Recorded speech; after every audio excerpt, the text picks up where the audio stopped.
બદલાતા વાતાવરણની વિપરીત અસરથી પીગળી શકે છે હિમાલય। આ ચોંકાવનારો રિપોર્ટ બ્રિટનની ઈસ્ટ આંગલિયા યુનિવર્સિટીના સંશોધકોએ તૈયાર કરેલો અહેવાલ છે।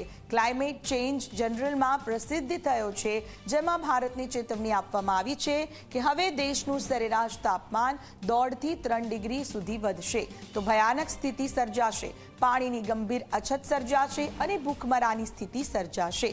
ખેતરો સૂકા ભટ્ટ થઈ જશે। ભારતમાં ઝડપભેર તાપમાન વધી રહ્યું છે। જો હવે સરેરાશ તાપમાન 1.5 ડિગ્રી જેટલું વધશે તો દેશનો અડધો અડધ પાણીનો જથ્થો સુકાઈ જશે। 21% ખેતીની જમીન બિન ઉપજાઉ બની જશે।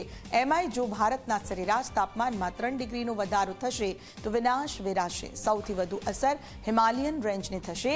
90% હિમાલય સુકાઈ જશે, નદીઓ સુકાઈ જશે, ખેતરો વેરાન બની જશે, જંગલો બળીને ખાક થઈ જશે, કમોસમી વરસાદનું પ્રમાણ વધશે, ભારે પૂરની સ્થિતિ વારંવાર સર્જાશે તો વળી અત્યારે સરેરાશ 30 વર્ષે જે દુકાળ આવે છે એ વર્ષો વર્ષ આવવા લાગશે। એટલે કે હવે જો પર્યાવરણની જાળવણી ન કરવામાં આવી તો તેના માઠા પરિણામ ભોગવવા પડી શકે છે।